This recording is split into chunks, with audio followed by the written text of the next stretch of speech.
हेच बघितलं नाही, जवळ दाखव जरा.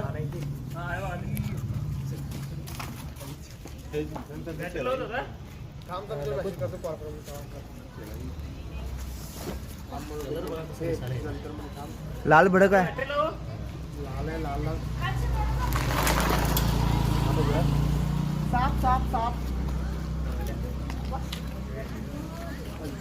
खूप जागा मिळेल इथं बसतात साप आणि तुम्ही बघू शकता. अहो जवळ नका जरा प्लीज.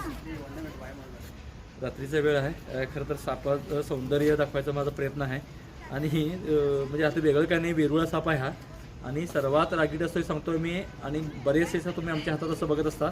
सापाच्या सगळं त्या स्वभावावर अवलंबून आहे आणि ते आम्ही भय जर संपलं सापातलं म्हणजे त्याचं सौंदर्य जे आहे म्हणजे त्या साप आपल्याला आकर्षित करतात पण आम्ही घाबरतो पण.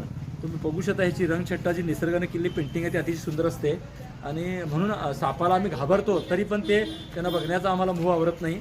आणि कशा ठिकाणी होतं तुम्ही बघितला, यांनी बघतायत.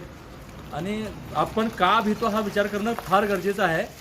तुम्ही जोपर्यंत विचार करणार नाही तोपर्यंत साप पकडणं व्यर्थ आहे. लक्षात घ्या, भीती दूर होणार नाही.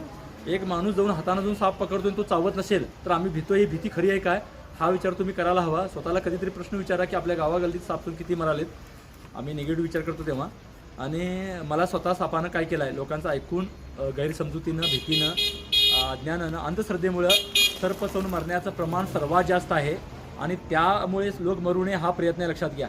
भीतीनं जास्त मरण्याचा प्रकार आहे. मला खूप वेळा साप चावला, आम्ही जिवंत आहे सामान्य माणसाप्रमाणे. तुम्ही जगू शकता, फक्त आम्ही योग्य वेळी काळजी घ्यायला पाहिजेत, सापांची माहिती करून घ्यायला पाहिजेत आणि भीती नष्ट होण्यासाठी सापाची खरी माहिती झाल्यानंतर भीती बरीच दूर होऊ शकते. आणि साप चावला आहे, विषारी बिनविषारी कळला तुम्हाला, विषारी जरी चावला तरी प्रथमोपचार योग्य वेळी करून हॉस्पिटल तुम्ही वेळेत पोचला तर साप चावून माणूस किती विषारी असेल साप तरी 2 तासापर्यंत साप चावल्यावर माणूस जगू शकतोय. मला खूप वेळा ॲडमिट केलेलं आहे. सामान्य माणसाप्रमाणे मी जिवंत आहे. हे सांगण्याचं सगळं कारण लक्षात घ्या. भिवून सापाचंच नव्हे, पर्यावरणाचं नव्हे, माणसाचं नुकसान होतं आहे. सर्वात रागीट साप असलेला अशा प्रकारे तुम्ही बघताय आणि स्वतः सांगण्यातून लांब जात होता आणि तो पकडून चावत नाही. याविषयी वेळ सांगण्याची गरज नाही. चेकड किलबॅक वेरुळा जातीचा हा साप आहे. धन्यवाद.